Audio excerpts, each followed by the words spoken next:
بسم اللہ الرحمن الرحیم۔ عزیز طلباء، السلام علیکم ورحمۃ اللہ وبرکاتہ۔ جماعت ہشتم میں طریقہ تدریس جو ہمارا ویڈیو لنک کے ذریعے جاری ہے، اس میں اپنے سبق کو آگے بڑھاتے ہیں۔ گزشتہ ویڈیو میں ہم نے سبق نعت جو ہے ہمارا، اس کی بلند خوانی کی، نعت کی تعریف سمجھی اور اس کے شاعر ظفر علی خان صاحب کا مختصر تعارف بھی تحریر کیا۔ امید ہے جو کام آپ کو کرنے کے لیے دیا گیا تھا کہ نعت کی تعریف یاد کیجیے، آپ نے یقیناً یاد کر لی ہوگی۔ سلسلے کو آگے بڑھاتے ہیں۔ آج ہم دیے گئے اشعار کے مفہوم سمجھیں گے۔ جن اشعار کے مفہوم آپ کو بتائے جائیں گے ان کو ذہن نشین کریں،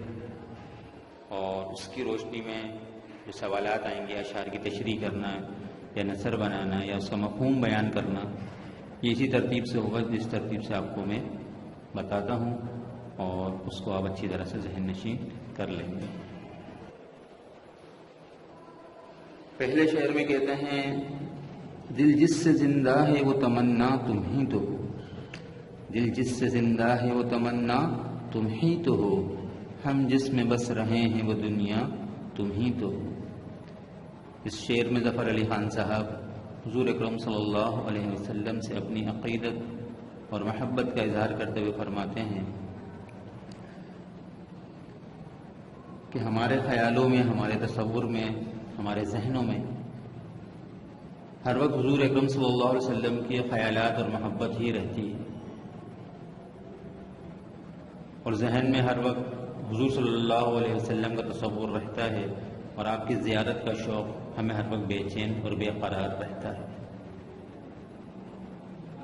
شاعر فرماتے ہیں کہ اگر یہ محبت نہ ہو ہمارے دلوں میں، حضور صلی اللہ علیہ وسلم کی محبت نہ ہو، تو شاعر فرماتے ہیں کہ ہمارے دل دھڑکنا بھول جائیں گے،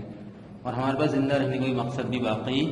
نہیں رہے گا۔ یعنی ہمارے دل جو دھڑکتے ہیں حضور صلی اللہ علیہ وسلم کی محبت نہیں دھڑکتے ہیں، اور ہمارے زندہ رہنے کا مقصد یہ ہے کہ ہمیں حضور صلی اللہ علیہ وسلم کی زیارت اور شفاعت حاصل ہو جائے، نصیب ہو جائے۔ اور اگر ہمارے دلوں میں یہ تصور نہ ہو تو ہمارے دل دھڑکنا بھول جائیں گے، اور ہمارے زندہ رہنے کا کوئی باقی مقصد نہیں رہے گا۔ یہ پہلے شعر کا مفہوم۔ دوسرا شعر پڑھیں۔ پھوٹا جو سینہ شب تارے الست سے، پھوٹا جو سینہ شب تارے الست سے، اس نور اولی کا اجالا تم ہی تو ہو۔ اس شعر میں شاعر اس وقت کی جانب اشارہ کر رہے ہیں جب اللہ تعالیٰ نے تمام روحوں کو جمع کر کے ان سے پوچھا تھا کہ کیا میں تمہارا رب نہیں ہوں، جس کے جواب میں تمام روحوں نے کہا کہ بے شک تو ہی ہمارا رب ہے۔ شاعر فرماتے ہیں کہ اس واقعے سے پہلے دنیا ایک اندھیری رات تھی اور صرف خدا تعالیٰ کی ذات تھی، اور بس شاعر کہتے ہیں کہ اسی اندھیری رات کا سب سے پہلے نور آپ صلی اللہ علیہ وسلم ہی ہیں، کیونکہ ایک حدیث میں آپ صلی اللہ علیہ وسلم نے فرمایا کہ خدا تعالیٰ نے سب سے پہلے میرا نور پیدا کیا۔ گویا دنیا کی تاریک رات کو روشن کرنے کے لیے سب سے پہلے حضور صلی اللہ علیہ وسلم ہی کا نور تھا، اور پھر آپ صلی اللہ علیہ وسلم کے نور سے تخلیق عالم کو مربوط کر دیا۔ اسی لیے دنیا کی آبادی کی تاریخ رات کو آپ صلی اللہ علیہ وسلم ہی کے نور سے روشن ہوئی۔ تیسرے شعر میں فرماتے ہیں کہ سب کچھ تمہارے واسطے پیدا کیا گیا، سب کچھ تمہارے واسطے پیدا کیا گیا، سب غایتوں کی غایت اولا تم ہی تو ہو۔ اس شعر میں شاعر دنیا کی تخلیق کی وجہ بیان کر فرماتے ہیں کہ اس دنیا کی تخلیق کی وجہ حضور اکرم صلی اللہ علیہ وسلم ہے۔ یہ جو دنیا کا حسین نظام ہے، خوبصورت نظام ہے، جہاں ہمیں خوبصورت مناظر اور خوبصورت چیزیں دیکھنے کو ملتی ہیں،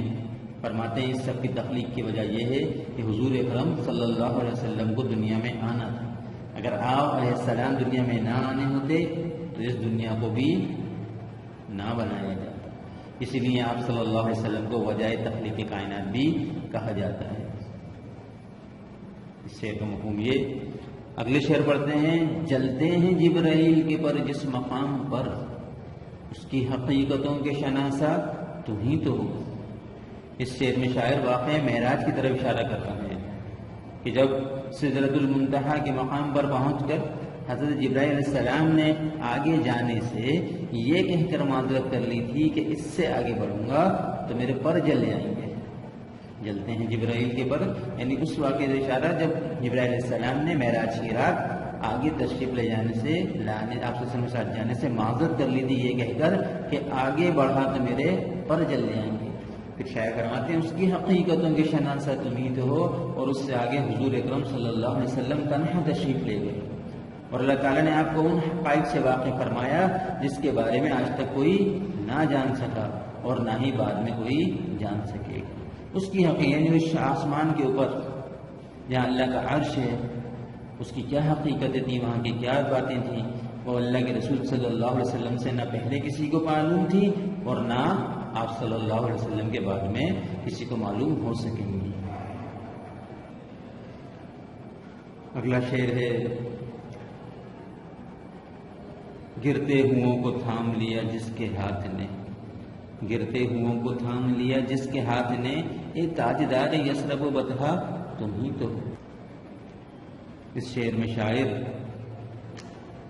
اس حقیقت کو بتا رہے ہیں کہ جب دنیا میں گمراہی عام تھی اور لوگ ایسی برائیوں مبتلا تھے جن کا تصور بھی محال ہے، لیکن آپ صلی اللہ علیہ وسلم نے آ کر اس معاشرے پہ محنت کی، اور وہ لوگ جو جہنم کے کنارے پہ پہنچ چکے تھے اللہ کے رسول نے ان کو وہاں کے تھاما اور ان کو جنت کا راستہ بتایا اور جنت کے راستے پہ چلنا سکھایا، اور وہ لوگ پھر جنت میں پہنچے۔ جنت کے راستے پہ چل کر صحابہ کرام فرماتے ہیں جس کا مفہوم ہے اللہ کمی بیشی معاف فرمائے کہ ہم تو قریب تھا کہ ہم بالکل جہنم کے کنارے پہ کھڑے تھے کہ اللہ کے رسول نے آگے ہمیں تھام لیا، کہ اللہ کے رسول نہ آتے اور ہمیں سیدھا راستہ نہ دکھاتے تو ہم جہنم کے گڑھوں میں گر جاتے۔ تو اسی بات کو شاعر فرماتے ہیں کہ گرتے ہوں وہ تھام، یعنی جو جہنم کے کنارے پہ کھڑے ہوئے تھے اللہ نے ان کو تھام لیا۔ تو اس فرماتے ہیں کہ گرتے ہوں کو تھام لیا جس کے ہاتھ نے، یہ تاجدار یثرب و بطحا تم ہی ہو، بادشاہ اے عرب و عجم، اے مکہ اور مدینہ، اے دنیا کے بادشاہ وہ آپ ہی ہیں جنہوں نے لوگوں کو جہنم کے گڑھوں سے بچا کے جنت کے باغوں میں پہنچا دیا۔ آخری شعر میں شعر کو کہتے ہیں کہ دنیا میں رحمت دو جہاں اور کون ہے، دنیا میں رحمت دو جہاں اور کون ہے، جس کی نہیں نظیر وہ تنہا تم ہی تو، یعنی کہتے ہیں کہ دنیا میں رحمت دو جہاں کا لقب کسی کو نہیں ملا، اللہ نے کسی کے لیے نہیں فرمایا کہ ہم نے اس کو دونوں جہانوں کے لیے رحمت بنا کے بھیجا، اے اللہ کے رسول وہ آپ ہی جن کو اللہ نے فرمایا ہم نے آپ کو تمام جہانوں کے لیے رحمت بنا کے بھیجا۔ اور پھر فرمایا جس کی نہیں نظیر، یعنی اور ایسی شخصیت بھیجی، اللہ نے ایسی شخصیت بھیج دی کہ دنیا جس کی مثال پیش کرنے سے قاصر ہے، کہ اللہ کے رسول کی اگر ہم سیرت دیکھیں، سیرت پڑھیں اور اس کا مطالعہ کریں